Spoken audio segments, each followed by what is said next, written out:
Welcome to Qutub आवाज।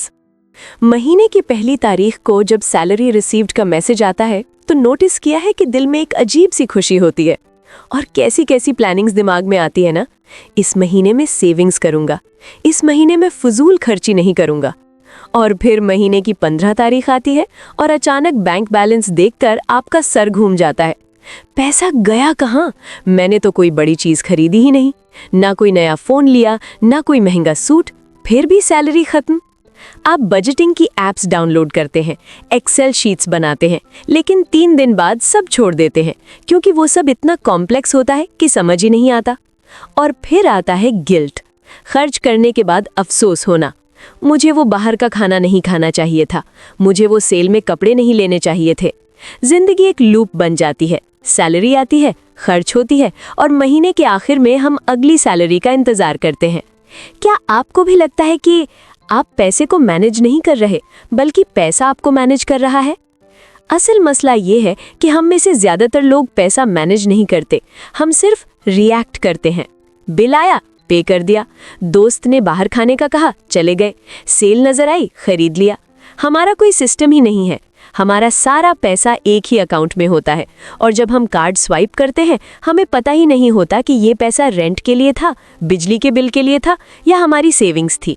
जब कोई स्ट्रक्चर नहीं होता तो दिमाग हमेशा कंफ्यूजन में रहता है और कंफ्यूजन का नतीजा होता है जीरो सेविंग्स और कांस्टेंट स्ट्रेस। हम सोचते हैं कि शायद हमारी इनकम कम है, लेकिन पता है मसला इनकम का नहीं, मसला उस रास्ते या सिस्टम का है जिस पर आपका पैसा चलता है। इन्हीं चीजों को देखते हुए और इनका हल तलाश करने के लिए हम आज जिस किताब में छलांग लगाने लगे हैं उसका नाम है द बेयरफुट इन्वेस्टर, जिसके मुसन्निफ हैं स्कॉट पेप। ये किताब उन लोगों के लिए है जो महीने के आखिर में खाली जेब होने से थक चुके हैं। स्कॉट पेप कोई हैवी फाइनेंशियल जार्गन यानी मुश्किल अल्फाज इस्तेमाल नहीं करते। वो कहते हैं कि पैसा मैनेज करना इतना ही आसान होना चाहिए जितना कि रात का खाना खाना। इस किताब का मकसद आपको फाइनेंशियल पीस देना है। इसका सिस्टम इतना सिंपल है कि आपको रोजाना हिसाब किताब करने की जरूरत नहीं पड़ेगी। एक दफा सिस्टम सेट करें और फिर भूल जाएं, आपका पैसा खुद ब खुद सही जगह जाता रहेगा।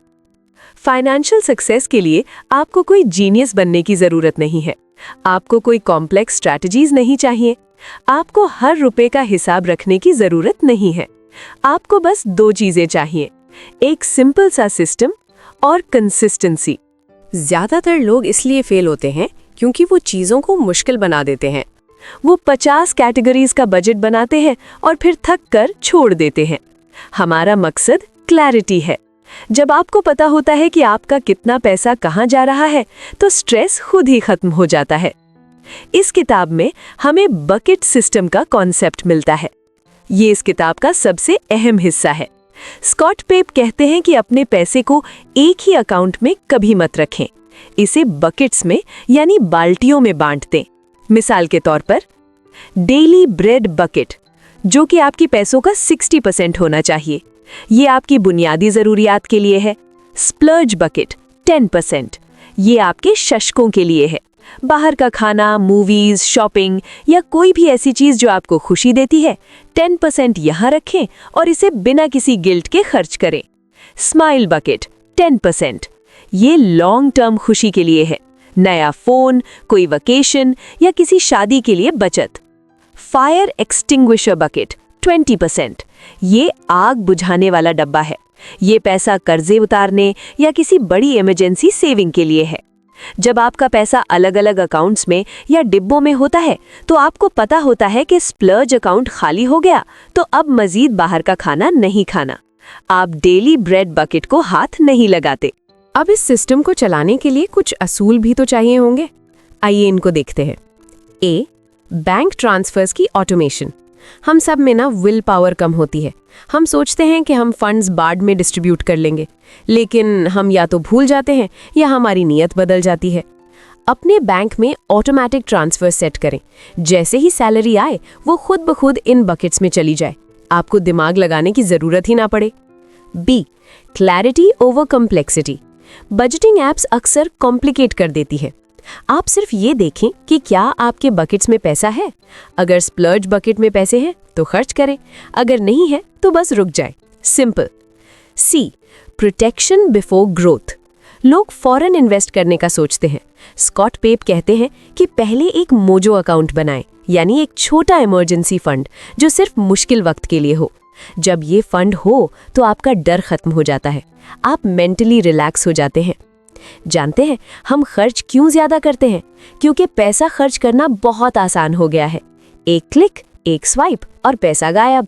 जब आपका सेविंग्स का पैसा एक अलग अकाउंट में होता है, जिसका एटीएम कार्ड आपके पास या आपके वॉलेट में नहीं होता, तो आप उसे खर्च नहीं करते। और जब आपको पता होता है कि फन के लिए सिर्फ इतना ही पैसा है, तो आपका दिमाग खुद ही बेहतर डिसीजंस लेने लगता है। स्ट्रक्चर आपके रवैये को ऑटोमेटिकली बदल देता है।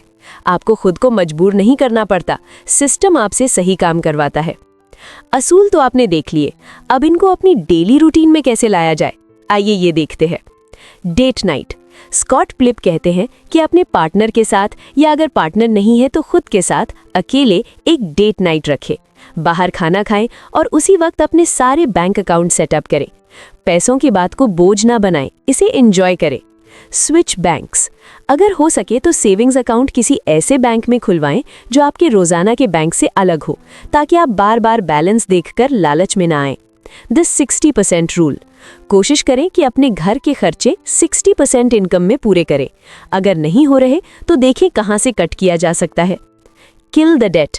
अपने फायर एक्सटिंग्विशर बकेट से सबसे पहले छोटे कर्जे खत्म करें। अब जानते हैं उन गलतियों को जो कि हम अक्सर मनी मैनेजमेंट में कर जाते हैं। Number 1, over complicating. ज्यादा अकाउंट्स मत खोलें, सिर्फ 3-4 बकेट्स काफी हैं। Number 2, relying on motivation. मैं अगले महीने से करूंगा, नहीं, ऑटोमेशन सेट करें ताकि आपकी हिम्मत पर बात ना आए। Number 3, ignoring the mojo. Emergency fund के बगैर इन्वेस्ट करना खुदकुशी है, पहले अपनी हिफाजत यानी प्रोटेक्शन करें। Number 4, not स्प्लर्जिंग।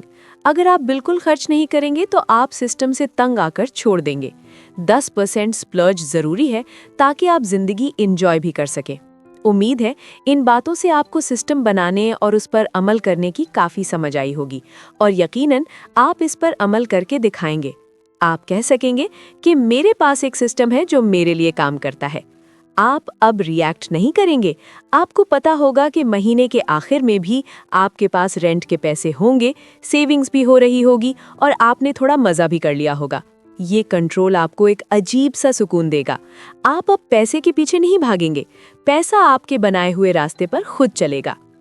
इस सिस्टम को बरकरार रखने के लिए ये काम करें। Number 1, the monthly transfer. First of the month, salary आते ही ऑटोमेशन अपना काम करे, बकेट्स भर जाएं। Number 2, the weekly check in. Week में एक बार सिर्फ अपने डेली ब्रेड और स्प्लर्ज अकाउंट्स का बैलेंस चेक करें, क्या आप ट्रैक पर हैं।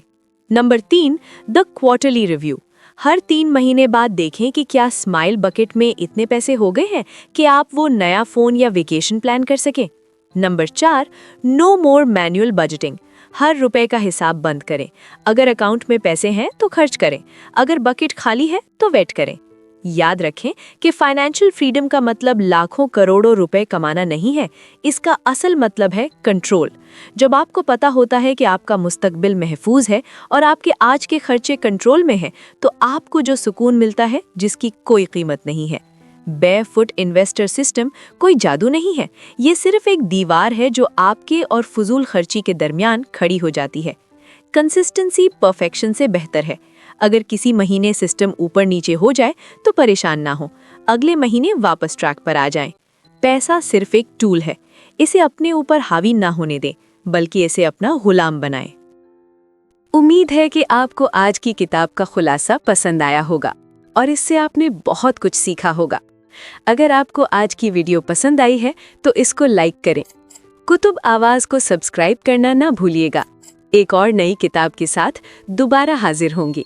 तब तक के लिए अपना ख्याल रखिएगा।